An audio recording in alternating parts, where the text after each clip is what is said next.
പഞ്ചതന്ത്രം കഥകളിൽ അറിവും ബുദ്ധിയും എന്ന പേരിൽ ഒരു കഥയുണ്ട്. ചത്ത സിംഹത്തെ ജീവിപ്പിച്ച് ഒടുവിൽ അതിന്റെ ആക്രമണങ്ങളിൽ കൊല്ലപ്പെട്ട സഹോദരന്മാരായ 3 പണ്ഡിതന്മാരുടേതാണ് ആ കഥ. കാട്ടിൽ കണ്ട സിംഹത്തിന്റെ അസ്ഥികൂടം ചേർത്ത് വെച്ച് അതിന് ജീവൻ നൽകുകയായിരുന്നു അവർ. അതിനുള്ള അറിവുകളെല്ലാം അവർക്കുണ്ടായിരുന്നു. അവരെ പോലെ അറിവില്ലെങ്കിലും പ്രായോഗിക ബുദ്ധി അല്പം ഉണ്ടായിരുന്ന 4ാമത്തെ സഹോദരൻ അവരോട് അത് ചെയ്യരുതെന്ന് കെഞ്ചി പറഞ്ഞെങ്കിലും അവരത് കേട്ടില്ല. സിംഹത്തിന് ജീവൻ വെച്ചാൽ അത് ആദ്യം കൊന്നു തിന്നുന്നത് നമ്മെ തന്നെ ആയിരിക്കുമെന്ന് അവൻ പറഞ്ഞു നോക്കിയെങ്കിലും അതൊന്നും വിലപ്പോയില്ല. എന്ന് മാത്രമല്ല, അവരവനെ ഭീരു, വിഡ്ഢി എന്നൊക്കെ വിളിച്ച് കളിയാക്കി അവിടെ നിന്ന് ആട്ടി ഓടിക്കുകയും ചെയ്തു. ചത്ത സിംഹം ജീവൻ വെച്ചപ്പോൾ ആദ്യം കൊന്നു തിന്നത് ആ 3 മഹാപണ്ഡിതരെ തന്നെയായിരുന്നു. വർഷങ്ങളായി വിശന്നു വലഞ്ഞ സിംഹത്തിനുണ്ടോ പണ്ഡിതനെന്നും പാമരനെന്നും?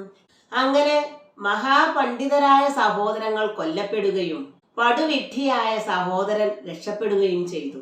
ഈ കഥ കൊച്ചു കുട്ടികൾക്ക് മാത്രം പറഞ്ഞു കൊടുക്കാനുള്ളതല്ല, മുതിർന്നവർക്കും ഇതിൽ ഒരുപാട് പാഠങ്ങളുണ്ട്. പഞ്ചതന്ത്രം കഥകൾ തന്നെ മന്ദബുദ്ധികളായ തന്റെ മക്കൾക്ക് ബുദ്ധിയുണ്ടാകാൻ വേണ്ടി ഒരു മഹാരാജാവ് എഴുതിച്ച ഗുണപാഠ കഥകളാണല്ലോ. അറിവും ബുദ്ധിയും ഒന്നല്ല എന്നാണ് ഈ കഥ നമ്മോട് പറയുന്നത്. അറിവ് എന്നാൽ പാണ്ഡിത്യമാണ്, എന്നാൽ ബുദ്ധിയോ അറിവിന്റെ പ്രയോഗമാണ്. എന്നാൽ ഒറ്റനോട്ടത്തിൽ രണ്ടും ഒന്നാണെന്ന് നമുക്ക് തോന്നും. ഉദാഹരണമായി, വാഹനം ഉണ്ടാക്കുന്ന മെക്കാനിക്കൽ എഞ്ചിനീയർക്ക് ആ വാഹനം ഓടിക്കാനുള്ള അറിവുണ്ടായിരിക്കണമെന്നില്ല. അതിന്റെ പാർട്സുകൾ കൂട്ടിയോജിപ്പിച്ച് അതിനെ ഒരു വാഹനമാക്കി മാറ്റുക എന്നതാണ് അയാളുടെ അറിവ്. അല്ലാതെ വണ്ടി ഓടിക്കലല്ല അയാളുടെ പണി. അതുപോലെ ഒരു ഡ്രൈവർക്ക് വണ്ടിയുടെ മെക്കാനിക്കൽ എഞ്ചിനീയറിംഗ് അറിയണമെന്നില്ല.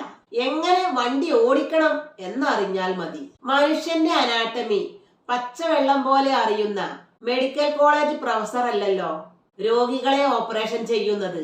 അതുപോലെ മുഖ്യമന്ത്രിക്ക് ഭരണം നടത്താൻ IAS പരീക്ഷ പാസ്സാകേണ്ടതില്ലല്ലോ.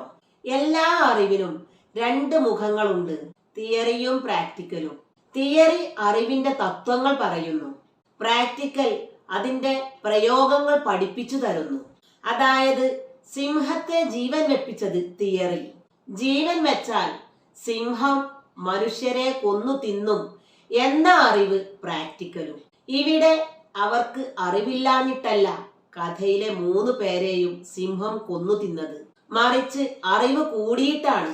അവരുടെ അത്ര അറിവില്ലാഞ്ഞിട്ടും 4ാമൻ രക്ഷപ്പെട്ടത് അവർക്കില്ലാതിരുന്ന ഒന്ന് അവനുണ്ടായതുകൊണ്ടാണ്. പ്രായോഗിക ബുദ്ധി അല്ലെങ്കിൽ കോമൺ സെൻസ്. അറിവ് ബുദ്ധിയില്ലാത്തവന്റെ കയ്യിൽ അപകടമാണ്, അതവന്റെ ജീവൻ തന്നെ ഇല്ലാതാക്കും. എന്നാൽ ബുദ്ധിയുള്ളവന് അറിവില്ലെങ്കിലും ഉള്ള ബുദ്ധി കൊണ്ട് ജീവൻ രക്ഷിക്കാനെങ്കിലും കഴിയും. നമ്മുടെ നിത്യജീവിതത്തിലും ഈ അറിവ് വളരെ പ്രസക്തമാണ്. അലമാരയിൽ അടുക്കി വെച്ച തടിച്ച പുസ്തകങ്ങളിലെ അറിവല്ല നമുക്ക് ആദ്യം വേണ്ടത്, മറിച്ച് ഏത് അപകടങ്ങളിൽ നിന്നും രക്ഷപ്പെടാനുള്ള പ്രായോഗിക ബുദ്ധിയാണ്. അതില്ലെങ്കിൽ മറ്റ് ഏത് അറിവ് കൊണ്ടും നമുക്ക് ഒരു പ്രയോജനവും ഉണ്ടാവുകയില്ല. വേണ്ടത് വേണ്ടപ്പോൾ തോന്നലാണ് പ്രായോഗിക ബുദ്ധി. അത് സ്കൂളിൽ നിന്നോ കോളേജിൽ നിന്നോ യൂണിവേഴ്സിറ്റിയിൽ നിന്നോ കിട്ടുന്നതല്ല. അത് നമ്മുടെ എല്ലാവരുടെയും ഉള്ളിൽ ഉറങ്ങിക്കിടപ്പുണ്ട്. ജന്മനാൽ ജീവികൾക്കുള്ള സഹജ വാസനയാണത്. ഒരു വട്ടം തീപ്പൊള്ളലേറ്റ കുട്ടി പിന്നെ തീ കാണുമ്പോൾ ആരും പറയാതെ തന്നെ പിറകോട്ട് മാറുന്നത് അതുകൊണ്ടാണ്. ജീവിത വിജയത്തിന് ഒറ്റ വഴിയേ ഉള്ളൂ, ബി പ്രാക്ടിക്കൽ. പ്രായോഗികമായി ചിന്തിക്കുന്നവർക്ക് വിജയം കരസ്ഥമാക്കാൻ കഴിയും. അത് മനുഷ്യന് ദൈവം നൽകിയ ഒരു സിദ്ധിയാണ്. അതിജീവനത്തിന്റെ ആജന്മ മന്ത്രം, നിലനിൽപ്പിന്റെ സൂത്രവാക്യം. ഒരു നാടൻ കഥയുണ്ട്. വിള തിന്നുന്ന പശുവിനെ അടിക്കാൻ നോക്കി എല്ലായിടത്തും മർമ്മമാണെന്ന് കണ്ട് വടി താഴെയിട്ട മർമ്മ പണ്ഡിതനായ വീട്ടുകാരൻ. അത് കണ്ട് ഓടി വന്ന് പശുവിനെ തലങ്ങും വിലങ്ങും അടിച്ചു പുറത്താക്കി ഒരു ചെക്കൻ.